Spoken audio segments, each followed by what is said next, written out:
the Zed. He loves his assassins and would constantly blind pick this champion in the first rotation. That's how comfortable he was on it. I can't wait. I've been talking so much about wanting to see this guy join this Misfits squad and how I felt like the meta enables him and suits him. But coming into 9-12, I felt like a lot of the flex picks were being nerfed. A lot of his champion pools were being hit. So how would he be able to perform? Would he fit in this style? But Moose said on social media that they've prepared this. They've been playing this all week. There is a tactical reason as to why they're bringing him in. And we'll just have to see how things play out. Look, I mean, Leader, he's a pop-off player, right? Yep. He has insane performances. Look at this, 19 solo kills. That is absolutely absurd. He just goes off on his own, and these weren't just like solo kills 1v1s. He was pulling off 1v2s, 1v3s. This guy was doing it all in the regional scene. Now, we've always had a history of mids in EU being sort of our premier lane and premier role. I felt the rookie class of 2019 has left me a little disappointed. I'm hoping that this man gives me faith again in EU mid. So no pressure. We'll have to see what he can do because there's a lot of pressure from Misfits. I just want to draw viewers' attention to his champion pool that you just saw at the bottom of the screen. Akali, Zed, Irelia. These champions that get in your face, like to fight, like to outplay. This is what you need to be expecting today. Let's see what he's going to get his hands on and how many of them are banned. I need to move us along because next week, G2 and Origen, as well as Fnatic, will travel to Los Angeles and represent Europe at Rift Rivals over in LA. The tournament starts on Thursday with G2 versus Cloud9. Let's turn our attention after I've got you off on a good start. Vedius, what's your thoughts? Team Liquid TSM C9 versus G2 Fnatic and Origen. So, I've been able to catch bits and pieces of LCS. I've tried to watch what I can, so I don't have an in-depth deep dive on the North American teams, but I can say with the utmost confidence that Europe will not drop a game. I think it's impossible for the European powerhouses of G2 and Fnatic to possibly lose to their North American counterparts. Not only did G2 win MSI, but then Fnatic beat that team. So we have two of them in Europe, and Origen has only lost to these two teams. Well, I cannot wait to see what Origen do today. Of course, we're seeing some clips here from a TSM as well as C9. I'm personally excited to see Sven playing against Mithy for the first time ever. You know, the duo was broken up, and now they're going to be facing toe-to-toe. I can't wait for Umayan to once again step on enemy territory and revolutionize the world of AD carry. It actually is super hype if you think about that. Umayan versus Sven? Yes! Yeah. Exactly! The amount of European players at Rift Rivals is insane. 6 EU mids. 3 of them weren't even good enough for Europe. So, you know, we'll have to see. Look, over and above the actual matches that you're going to see here, there is going to be a classic show match between NA and EU. Take a breath with me. The teams that will be playing are Youngbuck, Medic, Ocelot, Pekin, Deficio. We were robbed. Versus we were robbed. Westlice, Cobby, Reginald, Dyrus, and Steve. What do you think of the I think they've gotten a master tier jungler against a support main. Why are we not in this game? Look, honestly, this might be the only game that NA wins at Rift Rivals. Unbelievable. By the way, I have to draw attention to the fact that Pekin is playing AD carry. For those of you who don't remember what his AD carry and his support play was like, let's leave it with not great. Okay, look, we do need to move along, and we're going to have a look at everyone's new favorite friend. Ultimately, quick shot, there's a lot of questions that we can answer in the LEC. Ladies and gentlemen at home, dear audience here. And look, there's important ones. There's, you know, G2 versus Fnatic. Who's better? Yeah, who cares? Ultimately, who cares? Because really the number one question on everyone's mind, I can read your mind, audience, is really this. What do we call it when Yuumi is paired with another champion? Now, worry not. We've got it figured out for you. Frostgurn, give me a champion. Let him go. Okay, we're going to start out easy. Ezreal, this is the #1 Cat boy. Okay, a little bit harder. Pike. Knife Cat. Give it to me. Look at him. Knife Cat Fusion. Victor. Robocat. Easy. I'll give you that one. Aatrox. Cats have 9 lives. Or Demon Cat. Aurelia. Nerf Cat. That free as Morello. Let's go. Kog'Maw. Exclusively with Pugma, it's Cat Dog. Otherwise, I don't care. No one plays this champion. Okay, Gragas. Fat Cat. Also easy. Sorry, Gragas. Rek'Sai. Dune Cat. Gotta have the spice, universe, etc. Old meme. A little bit harder. Nico. Ooh. Curiosity killed the cat. Let's go with that one. The Curious Chameleon. And now, what? Twisted Fate? Pick a cat. Okay. Rengar. So this one's complicated because Rengar's Knife Cat, so it's Knife Cat Cat. We'll work on that one. Next one. This is for you. Jinx. Crazy Cat Lady. Oh, God, easy. All right. Olaf? Bro Cat. Your favorite? Vel'Koz. Ooh, Cat's Eye. All right, we kind of, that one's all right. Rise. Rita Fiddlesticks in Book Cat. Ooh, that's a good suggestion. Fiddlesticks. Scaredy Cat. Scaredy Cat, there it is. I mean, you love it. Look at the he's cat there. cute. It's great. Okay, Tom Kench. Cat Got Your Tongue. All right, and the most toxic champion in the game, Yasuo. Hasakitty. Hell yeah. Oh my God, you nailed that. All right, now back to some... Now, that was a super serial segment with Manbear Cat, but we do need to talk about the schedule because it'll be raining cats and dogs here tonight. Let's take a look at the matches that we have to wrap up week 3 before we go to Rift Rivals. And Ender, I'm going to start with you. What's the most exciting of the day? Ooh, I really like right in the middle. We have Origen versus Splyce. You know, both of these teams not in the top 2, but still definite playoff contenders. I think this match will tell us a lot about where these teams are going to end up towards the end of the season. I mean, it has to be Misfits versus Schalke. I want to see how Leader does on the LEC stage for his debut. Schalke's still trying to figure out where they cement in the LEC food chain, and a win over Misfits will definitely help them move further up in the bracket. And of course, 2 very difficult games for Excel and Rogue to round out the day. I think it's the number 1 and number 2 teams. That could be one to watch. Look, yesterday was a tough day for the LEC fans at home because truthfully, you guys sucked. You lost the lead in the race for Superior Analyst, and now you're not first anymore. Look, it's not going to last long, so I have to celebrate what I can. Let's take a look with the picks. Ender is the odd one out here believing in Schalke. Did you know about the roster changes before your vote? Or Yes. And you still want to be wrong? Yes, I think so. So ultimately, I think Kirei and Leader are going to be a wild card for Misfits, and to me, it's more of a coin flip between like whether or not they can actually perform. And I think mid lane is going to be super crucial in this matchup. And I have faith that Trick, with his defensive pathing, can punish Leader's sometimes over-aggression. So that's the only one that's different. Yeah, I think it's fair. And the rest of us are spot on. Vedius, you're still awful at the prediction game right now. What happened? I like to, so when I came into the beginning of the split, I said, I'll take risks early to get an early lead. And then a lot of my risks kept failing. And then I get stuck with the mentality, if I keep taking risks, surely they'll pay off. You definitely fall into that trap, especially like if you're losing towards the end of the season, you're like, well, I guess I got to vote Rogue over G2. we take the prediction game very, very seriously. So, of course, we have to meta-game the prediction game. So I hope you guys think about your strategy and figure it out, because right now, you're not in first place anymore, fans. Let's move on, as Vitality is playing in the first game. And earlier this week, Ender and Frosk gave some strong opinions on the team in Euphoria. But I need to look at your motto. Jacob, I love you. Fix your shit. I don't know what is happening here, but like this looks like a managerial problem where hard reset into the team, have your kumbayas, everyone hold hands, and like get back on track, because we know that Vitality should be able to do this. This should be a meta that they thrive in. They have an early game jungler who's like, you're coming down here with me, and they have 2 massive carry top laners. All Jack Troll and Atrilla need to do is just sit and farm it out. Play Sivir and don't die to Sonateric. Yeah, so like that would be great. For me, I like communication seems to be an issue. I agree with you there, but also just like trust. I think that this team hasn't won a game in over 100 days. Like that is ridiculous for a team that was our second best team for like 6 or 7 weeks in Spring Split, right? Over 100 days since their last win. I think it was against Spring Split Rogue that they got that. Like it's been a while. So for me, I see this team like, I don't think they're ever picking themselves back up in this current iteration, because I think once this happens, when you were good and now it's all falling apart with like very serious mistakes coming in, I think you lose trust in your teammates, whether it's bot laners losing trust in each other or a guy like Cabochard that's literally looking around him while his entire world is burning. It's like the picture of the dog while the entire house is on fire. You know that meme? Like that's how he feels right now. So I don't think this team can have a kumbaya moment and be like, you know, we'll rally you with a speech.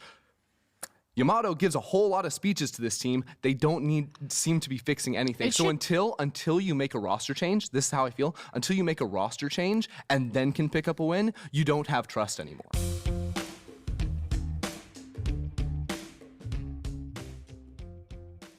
You can watch Euphoria every Wednesday on YouTube, SoundCloud, Spotify, and more. I'd like to welcome back Chakras, because yesterday you promised to talk to me about Karma. And seeing as she's got 100% presence between LCK and EU, with 20 games, 17 bans, and 3 games played, let's quickly summarize. What was the buffs that came in on 9/12 that's made that possible? Yeah, so she got 3 buffs. Q slow is up, mana cost on shield is down, but more importantly, and this was what really pushed her over the edge, is the 2.5 seconds of movement speed on her shield. And how does that help in pro play? Why is it that all of the teams are now using it? So it's a relatively low cooldown, and Karma at her essence in pro play is an enabler. What she does is she just shields her carries and enables them to be able to enter team fights, to kite, to do everything. This is games from LPL, I think 9.10, so before her buffs even, and BLG ran this Sivir, Yuumi, Olaf, Karma comp, and what the Yuumi and the Karma are doing, they're just buffing up the Olaf so he can run in with Conqueror and just smack people about, right? Because he's very squishy still, but with all those shields, he just lives. I mean, that shields are really important to know because, like, I'm watching Olaf now. He's got the Ragnarok on. I think towards the end of this clip, he actually goes down. And then you notice this Yuumi and Karma, they just shift the utility to another carry to finish the fight. Yeah, exactly. They just shifted the Gangplank to the Sivir and to keep them alive and make sure that they can do their job and clean up the team fights. It just runs over you. Now, what was nice about this clip? So this clip here, this is the Flash Predict. They're trying to kill Caps, right? And here, Hylissang is going to chase. He moves back to Reckless so he can get the shield, and 2.5 seconds of movement speed is so much that he can just run him down. I absolutely love that. He actually realizes that with the movement speed, I can get the kill, so steps back, picks it up, and then goes forward. Look, I like the gameplay. I think it does make sense when you talk about it on paper. How should I or pro players be preparing at home? What runes do you want to see? Okay, so Karma has multiple setups, and this helps her flexibility a lot. We've seen her top mid and in the bot position. Yeah. So she's a triple quadriflex. If your name is Fnatic G2, you can definitely quadriflex her. But going into Keystones, Aerie is the safe option. If you're playing mid support, just a bit more shielding, a bit more poke. Comet is now better, because her slow was buffed from 25 to 35%. Really guaranteed. Yeah, so you just hit all your comets. And then Klepto for top lane is really nice because you just get your stacks. Yeah, but listen, I see you put Ultimate Hunter on here. Is that a troll or is that serious? No, so this is a situational rune. If you can afford to run it as a secondary path in domination, you go into Ultimate Hunter because that can really put your mantra cooldown down, and you can get multiple mantras a team fight and look for mantra E into mantra Q into more mantra E's. I mean, especially if you play like Fnatic did yesterday, right? With a whole bunch of kills and Pyrian the same thing. Yeah. Look, itemization choices now, obviously cooldown reduction is very important, but what else do you want to see from Karmas? So I'd personally love to see just a full burst Ludens, Sorcerer's Oblivion Orb, but mostly what we're going to see is a very utility-based Karma. Ludens Echo is a good first item, gives you wave clear, gives you 20% CDR, and then usually from there she itemizes into Athenes, into Ardent Sensor to get that 40% CDR and get really cheap items to go into mid game with 3 items so she can spam shields. Iceborne Gauntlet is mostly for top lane against matchups like Renekton where she needs the armor but wants the CDR. But basically there's flexibility, right? Yes. Depending on how the game's going, you can maybe go death cap or if you need the armor and roll, etc. So flexibility in rune choices, flexibility in isolation. Truthfully, just one of the most flexible champions we have. Thank you very much, Shakarez. Look, one of the pioneers of Karma top here in Europe, as well as many other picks, is G2's Wonder. Let's look back at his career in the very first episode of LEC Legends. So I was first introduced to the world of Wonder when I was just starting out as a caster. Whenever tanks were in the meta, we knew that Splyce wasn't going to find much success. Magic, Splyce, they control the chaos, and Splyce have qualified for the 2016 World Championship. Wonder was trying to battle this meme that he couldn't play tanks and that he could only play carries. And while they were able to get that amazing upset against RNG, from what I recall, it was too little too late. Things started to change when he joined G2.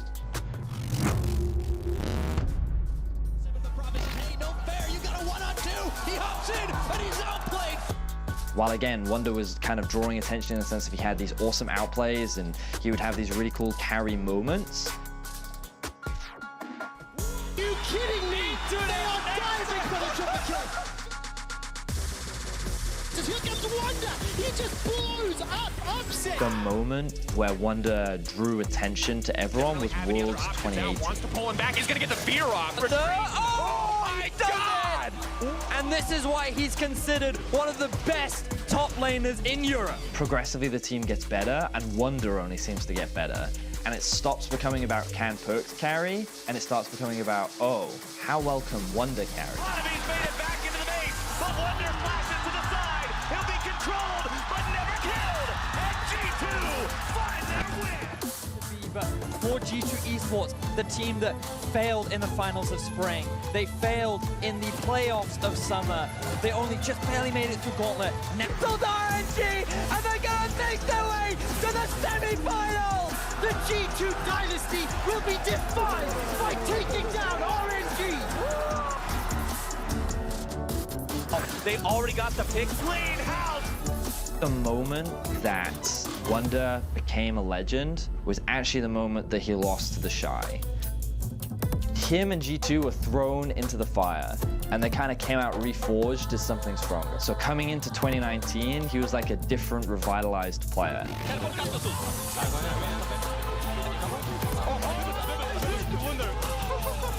The re-engage from Wonder. He is just destroying Origen and G2 ace Origen. He's still only a carry top laner. He's one of the best carry top laners in the world, if not right now, the best. But now going to get taken down, the triple kill. Coming through from Wonder, he may look to clean it up. He may just look for the penta. Wonder going to get 4. Now going to look for the pit. Can he get it? Wonder, will he find the penta kill here? The quadra, the penta for Wonder. Rise joins the top side, here they go. All right, Abyssal Voyage will it? Wonder forces game 5. What we get to see is this top laner who now feels completely off. So you have this guy who's just having fun. He loves what he does, and he's pretty damn good at it.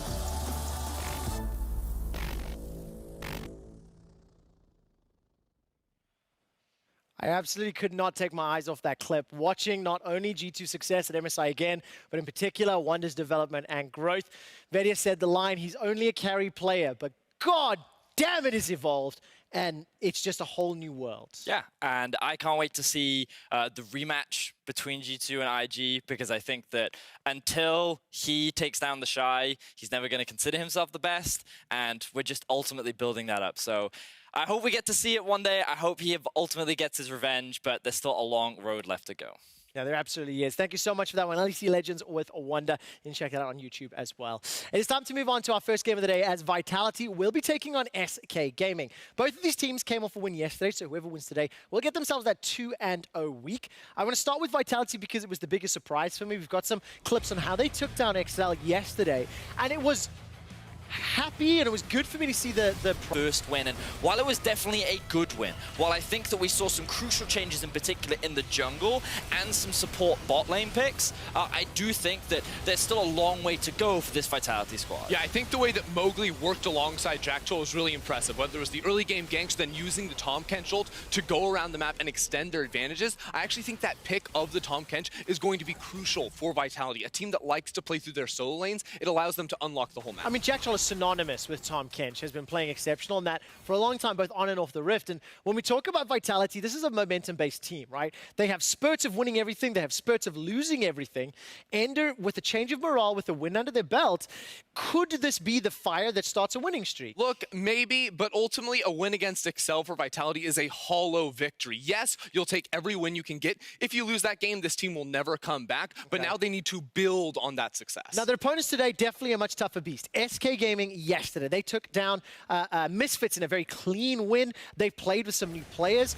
Vedius, what was your take on how they won the game? I was really impressed with how well they played towards their win conditions. And while it was a little bit of a slow game from the side of Misfits, I was ultimately just blown away by how clean the entirety of SK were playing. I felt like Sakurai landing that game-changing ultimate allowed them to secure the Baron, and Crownshaw, who's just been this growing, rising development talent on the side of SK, has only been getting better and better. And when you give him this signature champion, he's able to thrive. Yeah, I thought Crownshot's Ezreal in particular was very, very impressive. And he actually, I think he got first blood too in that game by Arcane shifting forward very aggressively. It's that kind of fire that I feel like so many of these players on SK Gaming have that makes them exciting to watch. It is very exciting to see not only the development of Crownshot, but Pyrion finding his groove, the comma mid yesterday working exquisitely, something that Vedish, you talked a lot about in the cast, and obviously Sakurai coming in, and now it's not just the self-made show. There's more names added into the mix. Just as a tiny tidbit, in PGL yesterday, I was talking to Camps and to Reckless, and I asked them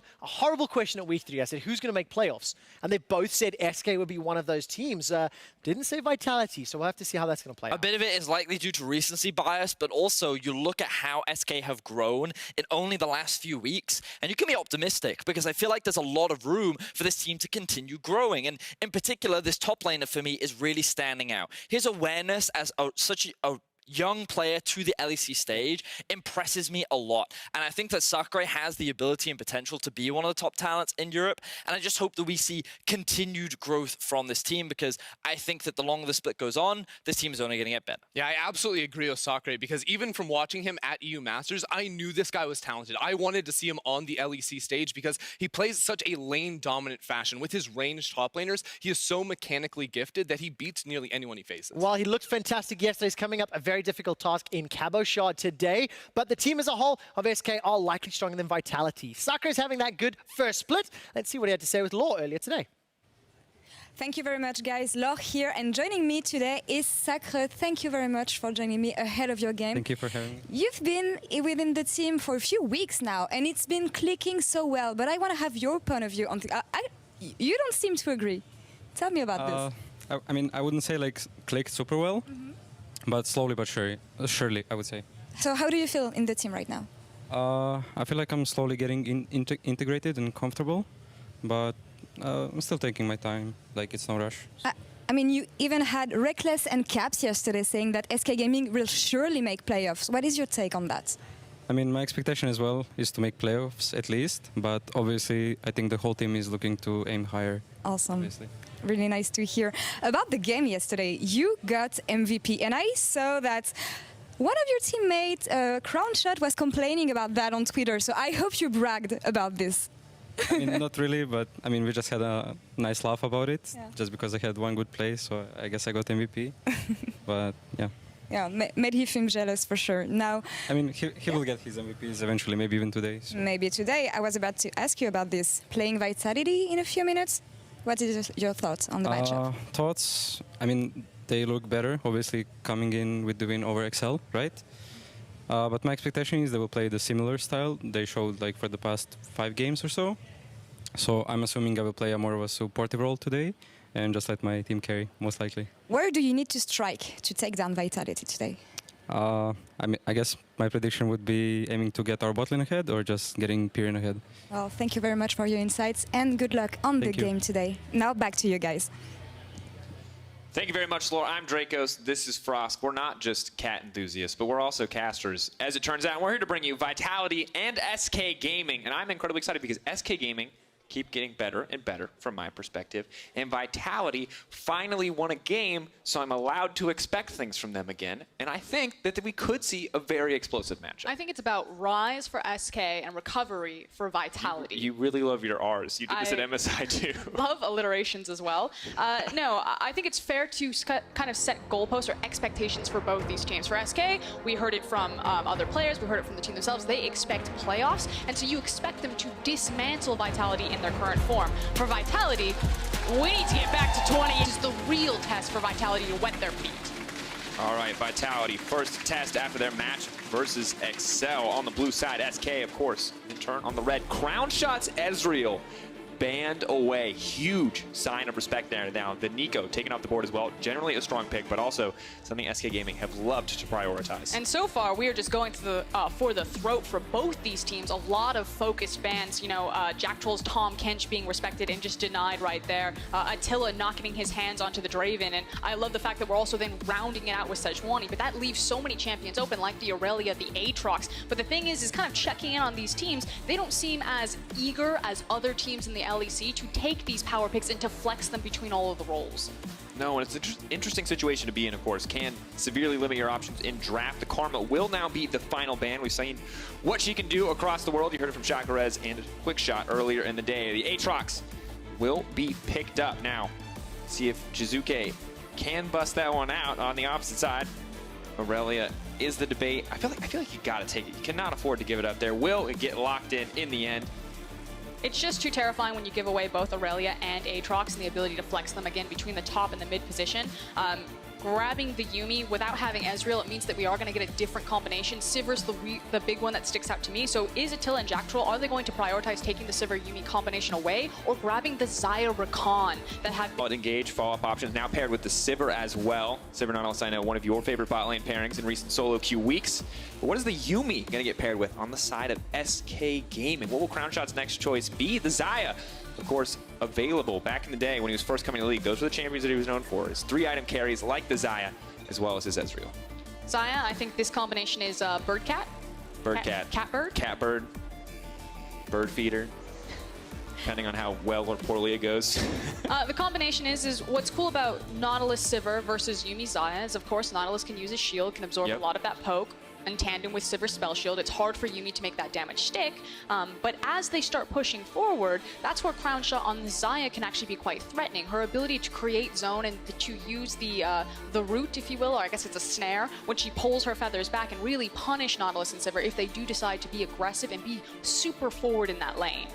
And really, I just love Yuumi anytime a champion has either built-in CC or self-peel tools. Ezreal, one of my favorite pairings, now the Xayah as well. We'll need to wait for level 6, though, see how risky this bottom lane is. If Attention wants to go to the bottom lane, that was the big mix-up for us yesterday in the Vitality series, was the bot lane being the focus, the bot lane being where so many advantages were generated. But you can see Mowgli's champion pool going to be limited here. So many target bans in this draft, both the Elise and the Olaf off the board. And then you expect that coming out of this red side ban phase that it's probably going to be a jungle snap pick, things like Jarvan and Rek'Sai still up and available, maybe even the Lee Sin, depending on how man mode Selfmade wants to go.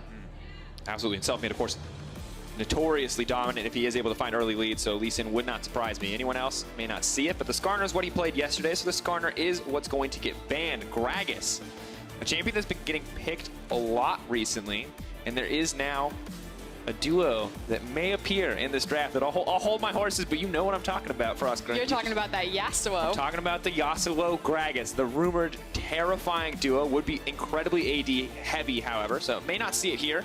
But the Jarvan will now be locked in for Mowgli, sets him up to make some early plays. And you have to feel like it might be one of those duo combinations. Gragas has great gank presence, especially between levels 2, 3, and 4. And the fact that you had the option to take a Jarvan is such a great champion into Sivir because he just lands on top of her. She doesn't have any sort of dash like an Ezreal, like a Xayah to disengage from that. So they must have something in store for this 2v2 with this Gragas. Find out what the options are going to be, and the Silas will be the final lock-in, the potential to flex both of those champions between lanes to find an optimal matchup. SK may need to respond with a flex pick of their own. Kennen now will be the lock-in. Denied the Hasakitty. Oh well. Sakura getting the Kennen on the top side, of course, known for proficiency in ranged champions from what we've seen so far, seems to be holding true as well. But going up against Cabo Shard, he said, I'm going to play a more supportive role for the team this time around. See what that means, what a more supportive Kennen top looks like? I think his plans kind of went to the side. Yes, he is on the Kennen, and we expect him to be a team-fighting-oriented Kennen, but there was a lot of attention kind of leveraged towards Sakura. The fact that it was a priority pick of a flex pick that is so potent and powerful on that top side, as well as denying him his Nico. He is the big Nico player for the team. Will be good. Of course, ultimately the defining factor in the game yesterday. Maybe we'll get those opportunities once again.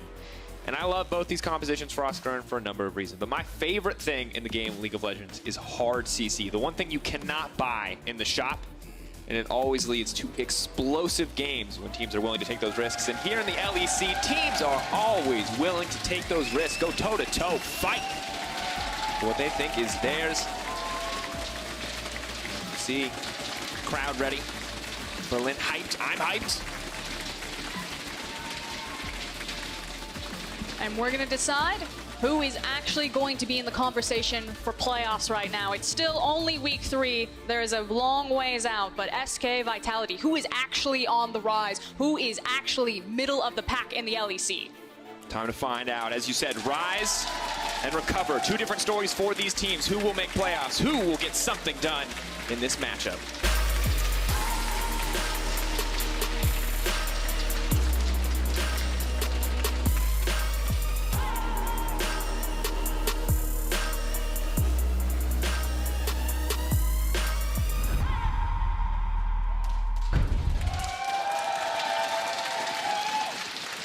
All right, Berlin LEC fans, let's get it kicked off. Final games of week 3, starting with this one, Vitality versus SK, and already you're going to see some cheeky level 1s getting busted out. I don't want to say it too loud. Don't want to spoil it for our friends on stage. But Sakre finds out Jizuke, fishing over the wall with the abduct. Will, however, not find a Yordle to kidnap, and will have to walk away. The team to retreat do get a bit of vision down, but now the opportunity to respond on the bottom side is coming through for SK, dropping wards in the enemy jungle. Do want to point out the keystone choice from Cabochard right here. He went for the Electrocute on the Aatrox as opposed to the Conqueror. Now, it isn't super uncommon. Sometimes you do see Aatrox opt for this, but obviously front-loading a bit of his burst damage as opposed to prolonged, extended trades, dealing with the fact that you are in a melee matchup. But this also means that if Mowgli gives Cabo the time of day, the ability to pop this cannon in a immediate gank, flag and drag, knock up a couple of combos is significantly higher. And Frostgren, something interesting is happening on the opposite side of the top lane too, because it is the press the attack. Normally we see maybe Kleptomancy, a more defensive rune choice might be the Airy, something along those lines. But Sakre, he's going for those early trains. He says, let's extend some trades. Let's get a little bit more damage down. And I'm going to ask the dumb question, because I feel like someone's got to do it, and that's, is on-hit Kennen coming back, Frostgren? Is this it? Is this that 80 Kennen that only 2 people in the world could play and everyone else just kind of botched whenever they tried to make it happen? I mean, I think it would certainly fit with Sakre's type of playstyle, just to echo what Ender said on the analyst desk. He certainly has a reputation of being a more carry-oriented top laner, but I still feel that team fight Kennen's the way to go. We'll, of course, keep our eyes on that one. I do like press the attack Kennen, though. I know that Ender has been clamoring for something other than Klepto up there. Maybe just we'll be setting him up for early lane phase success. Check in, of course, how that works out for him later in the game. Early laning keystone is obviously very crucial, but Kennen late game, he's an ult. So whether it's an Airy or a Klepto, won't ultimately matter too much. A little bit more damage or a little bit more gold in the lane phase. For now, he is able to bully out, force Cabo into the tower, get that first level 2, and get a bit of lane pressure. We do need to talk about the vertical jungling that's happened here. Mowgli with the classic went from his blue buff all the way, his red buff all the way into Selfmade's blue buff. Is now looking for a gank on mid lane. Splits the map, sets up the gank. Ooh, flag and drag, immediate flash out from Pyrian.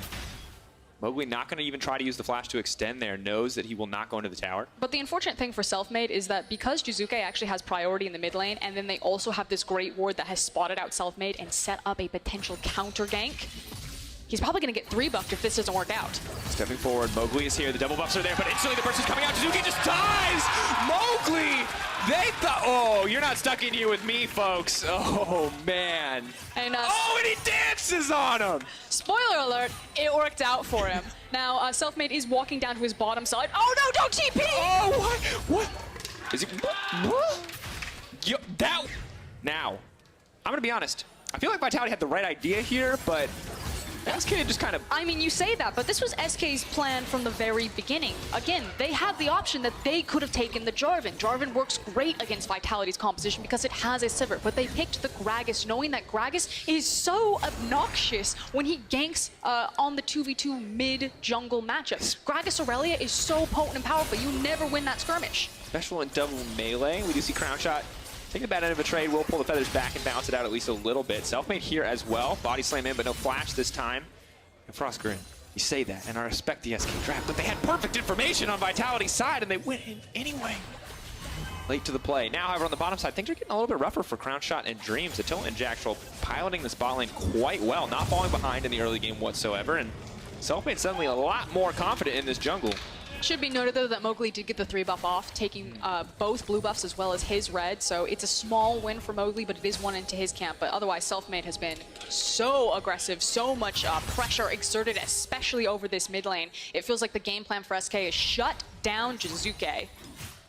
Definitely fair when you look at their game yesterday. Was not the most active member in the early game, but when it came to those late game team fights, stealing 2, 3 ults across level 16 Silas, absolutely terrifying if he has a few items under his belt. They want to limit some of that.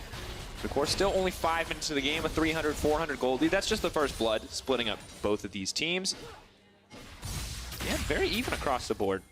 Nice thing is that Jizuke retained his flash despite going down to the first blood, so it is harder to just follow up and try to punish that repeatedly. I expect that as these waves get neutralized, maybe they look mid again, but Jizuke should just burn his flash, shouldn't die in the immediate, I'm going to say 7 minutes. All right, 12 minutes, 30 seconds, folks. Mark it. If he dies exactly at that point, Frostgren's a profit. I'm just saying the idea of kind of like the different rotations that you would gank. You'd have to gank it, burn his flash, gank it again.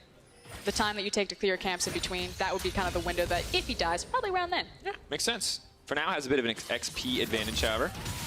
Now going to be bounced out shortly. Pyrion is working towards that level 6. Cabo with level 6 on the top side. McKinnon getting a little bit of damage down here. Not seeing too much effectiveness from press the attack quite yet. Of course, Aatrox notoriously difficult to bully out of lane. A lot of sustained, just innate in that champion's kit. Do you want to point out some of the pings? Mowgli is on the bottom side of the map, but Selfmade actually just pinged on the way towards Vitality's red side. You can see it's about to spawn, so both junglers are playing this side. I'll hold it. Here's maybe gank number 1. That would be the flash if he gets it. Not going to happen in the end, but Mowgli, flash flag and drag, different mix-up on the combo. Dream's not getting pulled back, but there it is, the nurse to Yuumi. Oh! Mid-flight goes down. Cat's out of the bag, cat's out of the lane, folks. Dreams dying right there, brutal. And teams so much more likely to give away the Yuumi with confidence after those nerfs came through. You can see how obnoxious Nautilus can be against that champion. And now Jack Troll going for a little bit of a walk. And he's got the freedom to do so. Can't sneak around the Scuttle Crab, so won't even try. But this is the power of the Nautilus in the early game, and despite the nerfs, you know, this was a champion that was pretty much pick or ban worthy in the first few weeks. This is something interesting. Attila opted into the BF sword first, as opposed to going for Essence Reaver. Obviously, the Essence Reaver is Caulfield's hammer, as well as the pickaxe, so it doesn't have the BF in its ingredient anymore. So looks like he's actually rushing for that Infinity Edge, or maybe he does the traditional route, grabs the 2 pieces of 80, and then goes for attack speed. Interesting here. The flash, flag, and drag looking for the double hit. Oh, it's brutal because as the Yuumi player, having been this Yuumi player, for like a half a second you think you made it out because you pushed your W, but no, that auto attack follows you. You don't get a pop projectiles that easy. Ooh, Mowgli going into the jungle, however. He's got priority and control over the minion wave bot lane. Good spot to be. Part of the aspect of going the BF sword first means that she gets that much wave clear that much sooner on in her build path, as opposed to needing both Caulfield's hammer and probably the pickaxe to just single-handedly clear those waves. Clean it up. I'm interested to see where this build takes him if we ever see an Essence Reaver. That was a ward dying. This is the first time you saw that? Is that you really excited about that? Someone in the audience hates wards. They ruin all of my ganks. Jungle main. Jungle main for sure. Yeah, well, sweepers are doing some work in this game, folks, so you can be excited about more awards to come. However, for now, it is a bit of a slower early game, and that always raises the question. On the opposite side, we have the Caulfields for crown shot you mentioned. I feel like Essence Reaver every time, but I do want to see where these first items go because, yes! Never mind. I was going to say, that is a Vamp Scepter for Kennen, and that very much looked to me for a brief moment in my mind like we were going to have 80 Kennen back Frostburn. You are so excited. But it's a Gunblade. It could be a Gunblade, so it we're could not going be to a Gunblade. Have to hold off. Mowgli will not hold off. We'll start up the Infernal Drake. This is a great maneuver from SK here. Again, the fact that it's, excuse me, Vitality. Yeah. I'm so used to SK winning, Vitality losing. It was just autopilot. Oh my gosh, you're merciless. Oh, will just get that flag and drag out immediately. Jack Troll, though, may have bit off more than he could chew. Level 6. Now trying to body block, though. Needs to get in front of him or he's going to hook out to safety. No Spider flash. not going to be enough.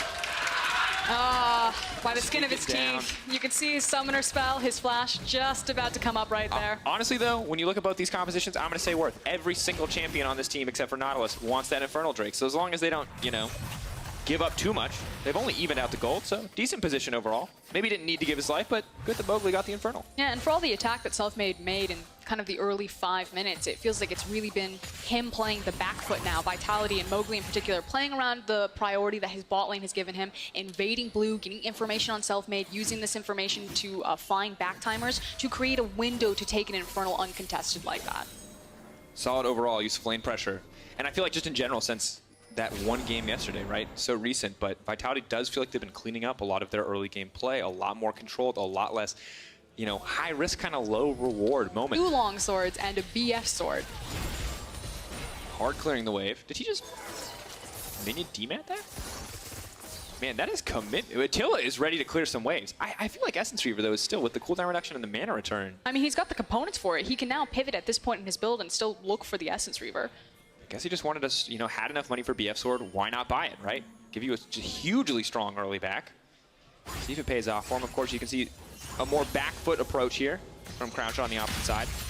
So there should be a shift in priority. It was Jizuke was starting to shove in Pyrion. Now that the Tiamat has been completed for the Aurelia, since she has the 2 kills, you can see that Pyrion and Selfmade have priority. They're starting to make the roams. Mid lane, or bot lane, Forcing it out, ult traded for ult. There's actually 2 ults there coming. Still feels like the real killer will be if Mowgli ever tag teams with this bot lane again.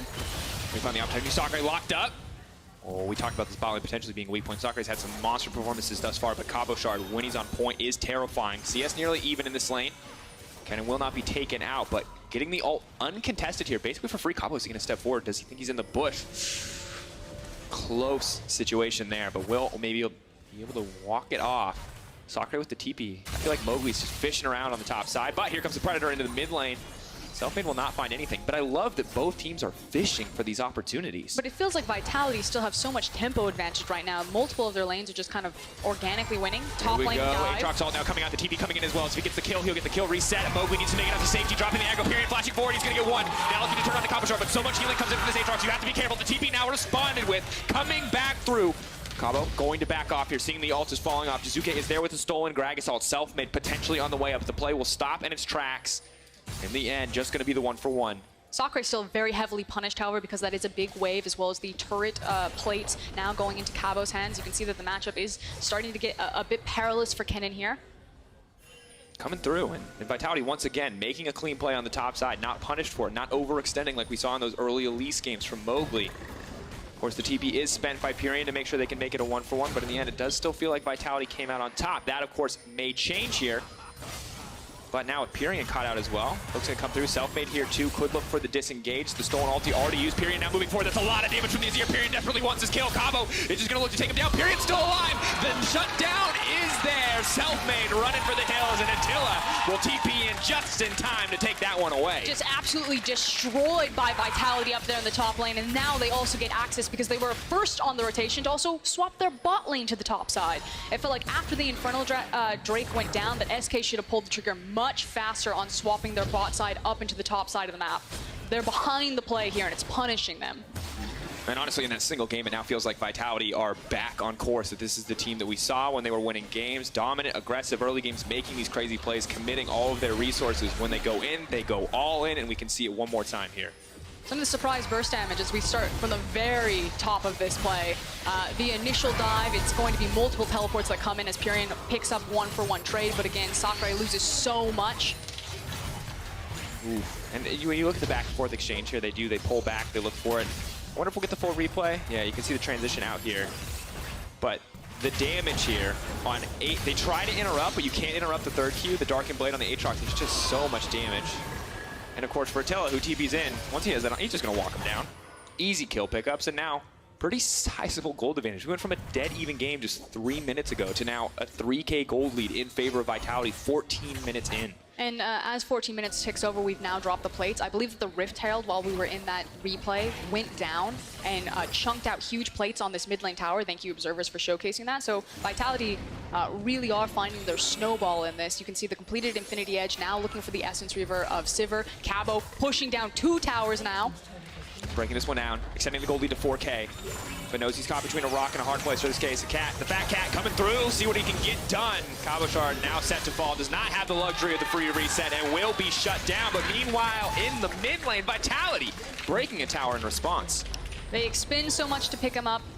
It is a nice shutdown bonus, however. Maybe they get some waves back and maybe they're able to hold the position here, but Vitality have now cracked open this map and can really start looking for these hard engages, especially because Attila is so close to 2 items. They have a Nautilus, they have a Sivir on an open map like this with mid tower being down. It's that much more room to run for Vitality. Looked death in the face and said, come at me. I thought for sure he was dead. I was like, ah, man, that's a bad place to be, buddy. That was so casual. If you know he's gonna miss, take the shot. Just keep walking. Well, Jack Troll, you miss 100% of the shots you don't take.